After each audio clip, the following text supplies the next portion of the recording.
आज हम सीखेंगे scattering of light. Scattering of light का मतलब होता है लाइट का किसी एक पर्टिकुलर पॉइंट से अलग अलग डायरेक्शन में रैंडमली थ्रो आउट हो जाना, मतलब बिखर जाना।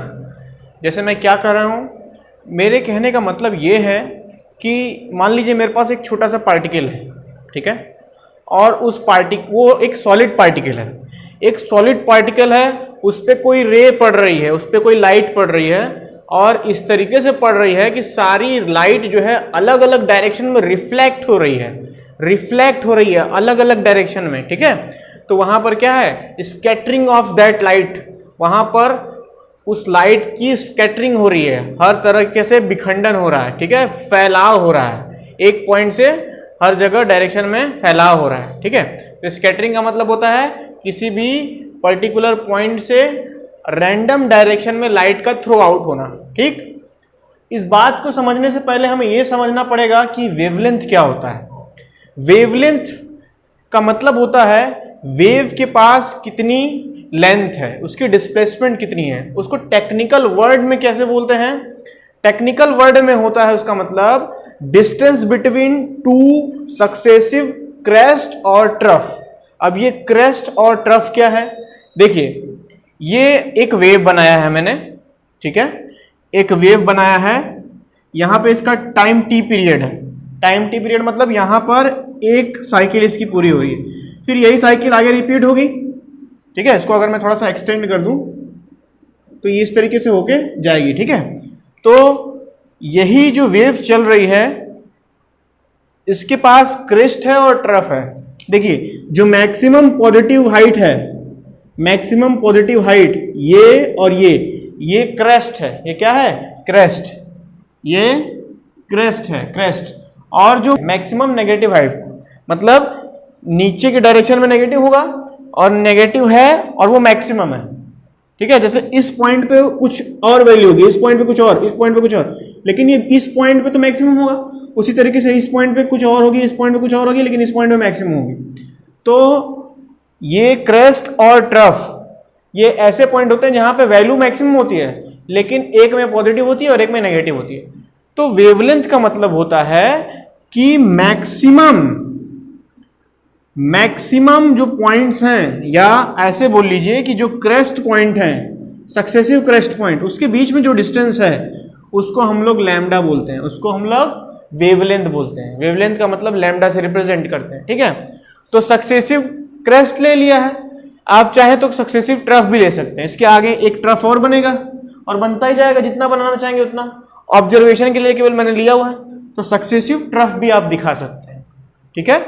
वेवलेंथ की इंफॉर्मेशन को आगे बढ़ाते हुए हम देखेंगे स्कैटरिंग ऑफ लाइट कैसे हमको प्रैक्टिकली दिखेगा, हमको साइंटिफिक वर्ल्ड में कैसे ऑब्जर्वेबल है, ये हम देखेंगे।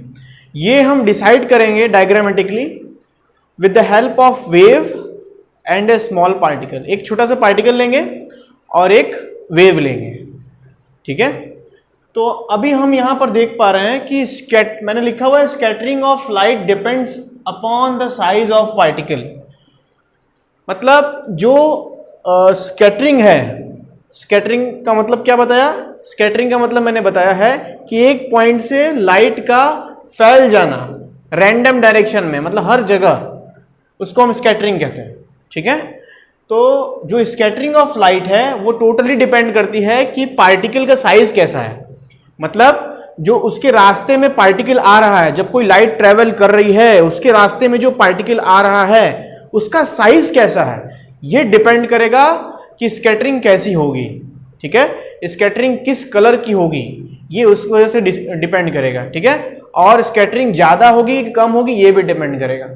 तो इसको देखने के लिए मैंने दो छोटे छोटे प्रैक्टिकल एग्जाम्पल लिए हुए हैं।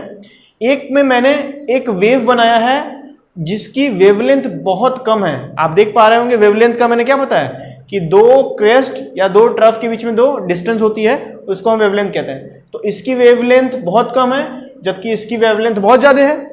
तो इसकी वेवलेंथ बहुत कम है और इसके रास्ते में एक छोटा सा पार्टिकल आ गया, ठीक है, इसके पैथ में एक छोटा सा पार्टिकल आ गया।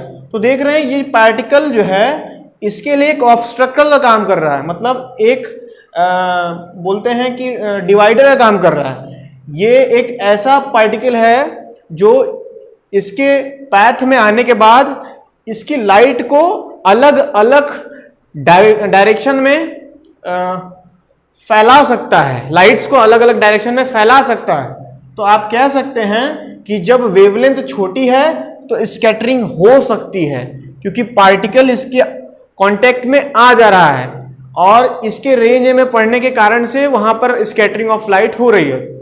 लेकिन अगर हम बड़ी वेवलेंथ की बात करें तो बड़ी वेवलेंथ में अगर वही पार्टिकल आएगा तो इसकी वेवलेंथ इतनी ज्यादा है कि वो वेवलेंथ इस पार्टिकल को क्रॉस ओवर कर जाएगी। क्रॉस ओवर का मतलब पास कर जाएगी, कहीं पे भी स्कैटरिंग नहीं होने वाली। तो इससे क्या सीखने को मिला? इससे ये सीखने को मिला कि वेवलेंथ अगर बहुत ज्यादा बढ़ा दी जाए किसी लाइट की तो वहां स्कैटरिंग नहीं होगी, और जब एकदम कम कर दी जाए तो स्कैटरिंग बहुत तगड़ी होगी। इस वजह से ब्लू लाइट की स्कैटरिंग बहुत ज्यादा होती है, क्योंकि ब्लू लाइट की जो वेवलेंथ होती है वो बहुत कम होती है और रेड लाइट की जो वेवलेंथ होती है वो बहुत ज्यादा होती है, इसलिए वहां पे स्कैटरिंग बहुत कम होती है। इसलिए हम कहते हैं कि एक क्वेश्चन भी आता है कि why red light scatters least, why red light scatters least. Red light scatters least because red light has large wavelength. ठीक है, उसका एक सिंपल सा कारण है कि उसके पास बड़ी वेवलेंथ होती है, और बड़ी वेवलेंथ होने के कारण जो पार्टिकल उसके रास्ते में आएंगे उसको वो बाईपास कर देगा या क्रॉस ओवर कर देगा। जब क्रॉस ओवर कर देगा तो कोई स्कैटरिंग नहीं होने वाली। इसी को एक फंडामेंटल लॉ में मैंने बता दिया है। इस लॉ को कहते हैं रेलेज लॉ। इसमें इन्होंने क्या बताया, अभी अभी हमने देखा कि जब वेवलेंथ छोटी है तो स्कैटरिंग ज्यादा हो रही है, मतलब वेवलेंथ छोटी है तो स्कैटरिंग ज्यादा हो रही है। वेवलेंथ अगर बढ़ा दी गई तो स्कैटरिंग कम हो रही है या ना के बराबर हो रही है। तो इसका मतलब क्या हुआ कि एक क्वांटिटी बढ़ रही है तो एक क्वांटिटी घट रही है। जब वेवलेंथ बढ़ रही है तो स्कैटरिंग मामूली हो रही है, जब वेवलेंथ छोटी हो रही है तो स्कैटरिंग ज्यादा हो रही है। तो कह सकते हैं कि जब वेवलेंथ बढ़ेगी तो इंटेंसिटी ऑफ स्कैटरिंग घटेगी, या जब वेवलेंथ घटेगी तो इंटेंसिटी ऑफ स्कैटरिंग बढ़ेगी। मतलब दोनों आपस में इनवर्सली प्रोपोर्शनल है, इनवर्सली प्रोपोर्शनल है। और रेलेज नाम के साइंटिस्ट ने इसकी डिस्कवरी की कि ये इनवर्सली नहीं, लैम्डा के इनवर्स फोर्थ पावर के प्रोपोर्शनल है। तो आप कह सकते हैं lambda is directly proportional to 1/7 lambda power 4। ठीक है, मगर अगर लैम्डा की अगर लैम्डा की वैल्यू अगर मैं 2 रखूं तो इंटेंसिटी की वैल्यू कितनी आएगी? 1/2 पावर 4, मतलब 2 2 जा 4, 4 2 जा 8, 8 2 जा 16 टाइम्स हो जाएगी। ठीक है, मतलब मैं क्या कह रहा हूं कि अगर मैं लैम्डा की वैल्यू 2 रखूं यहां पर तो 1/2 पावर 4, तो 2 पावर 4 का मतलब लैम्डा का 2 का 4 पर मल्टीप्लाई करिए, कितना हो गया? 2 2 जा 4, 4 2 जा 8, 8 2 जा 16। तो इंटेंसिटी ऑफ स्कैटरिंग कितनी आएगी? 1/16। ठीक है,